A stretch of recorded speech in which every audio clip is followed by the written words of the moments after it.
जो भ्रष्टाचारी है उनको लगता है कि भाई ये माल हमने रखा था, ये माल कैसे जाएगा, अब बैंक में जमा करने के लिए बोला गया है।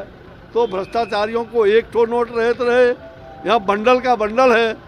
और आप जानते हैं कई दल और कई वंशवाद और परिवारवाद इसमें फंसे हुए हैं, तो उनको तो दर्द होना स्वाभाविक है। कहा जा रहा है जब आप बालक थे तो पिताजी नौकरी के बदले में नोट गिन गिन करके रख रहे थे, उस समय कहाँ गए थे? फंसाए जा रहे हैं। 24 में सुन लीजिए कान खोल करके, ये जितने देखते हैं ना, कल सुना कि दरभंगा में अब तो उनको कोई स्मरण भी नहीं रहता है कि हम मुख्यमंत्री हैं कि प्रधानमंत्री।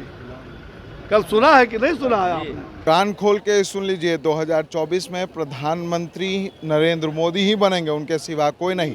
कुछ इसी अंदाज में केंद्रीय मंत्री अश्विनी चौबे जो हैं वो पटना पहुंचते हैं। नीतीश तेजस्वी की सरकार पर, नीतीश कुमार पर जमकर बरसे हैं और सीधे तौर पर जिस तरीके से कल आरबीआई ने 2000 के नोटों को बंद कर दिया है, इसको लेकर इशारों में कहीं ना कहीं अश्विनी चौबे ने ये साफ कह दिया है कि अब जो लोगों का छुपा हुआ माल था वो बाहर आ जाएगा, यानी कि लोगों ने जो छुपाकर काले धन रखे थे वो वापस आ जाएगा। और जो परिवारवाद के लोग हैं, जो वंशवाद के लोग हैं, जिन्होंने घर में काले धन का अंबार लगा रखा था, वो अब बाहर आएगा। क्या कह रहे हैं केंद्रीय मंत्री, पहले सुने। 2000 का नोट जो है जनसाधारण के लिए बहुत ही आवश्यक था, और आप जानते हैं कि 2000 का नोट 2018 से ही छपना बंद हो गया है।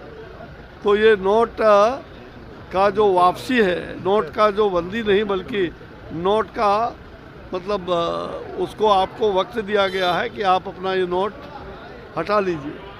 तो अच्छी बात है, ये रिजर्व बैंक की पॉलिसी होती है कब किसको छापना, कब किसको रखना।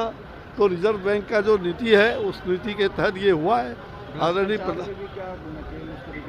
निश्चित रूप से इससे जो भ्रष्टाचारी लोग हैं उनको छटपटाहट है। अब जो भ्रष्टाचारी है उनको लगता है कि भाई ये माल हमने रखा था, ये माल कैसे जाएगा, अब बैंक में जमा करने के लिए बोला गया है। तो भ्रष्टाचारियों को एक ठो नोट रहे तो रहे, यहाँ बंडल का बंडल है। और आप जानते हैं कई दल और कई वंशवाद और परिवारवाद इसमें फंसे हुए हैं, तो उनको तो दर्द होना स्वाभाविक है। तो ये दर्द हो रहा है, लेकिन ये दर्द आम जनता का दर्द उनको नहीं दिखाई पड़ता है। आम जनता कहीं 2000 का नोट रखता है, बताइए? तो ये आम जनता के लिए फ़ायदामंद है।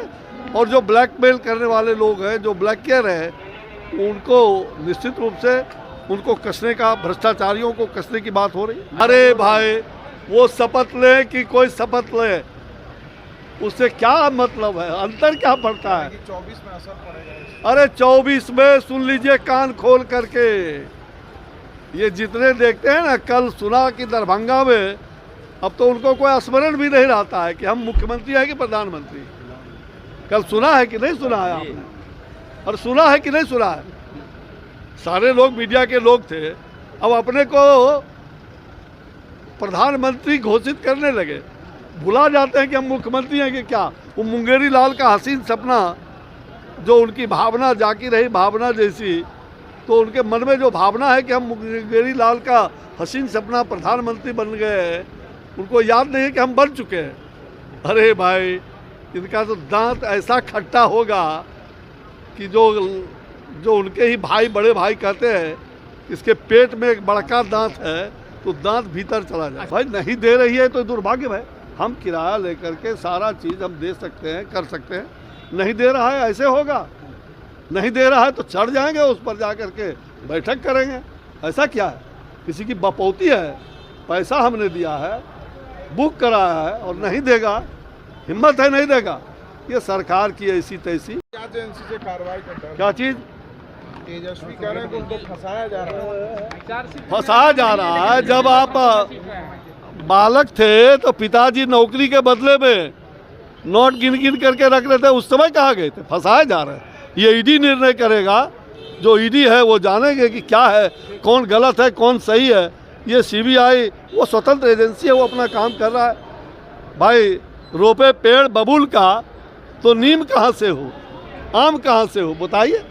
रोपिएगा पेड़ बबूल का, खोजिएगा आम, तो जस करनी तस भोग विधाता। सीधे तौर पर उन्होंने ये कह दिया है कि कान खोल कर सुन लीजिए, 2024 में अगर कोई प्रधानमंत्री बनेगा तो वो नरेंद्र मोदी बनेंगे, उनके सिवा और कोई नहीं। वहीं जो आरबीआई ने फैसला लिया है 2000 के नोटों को बंद करने का, इसको भी अश्विनी चौबे ने सराहनीय बताया और सीधे तौर पर कहा कि जो लोग परिवार के लिए धन संजोते हैं, उनका काला धन, उनका माल जो है वो बाहर निकलेगा। Vishal Bhardwaj, SD news, Patna.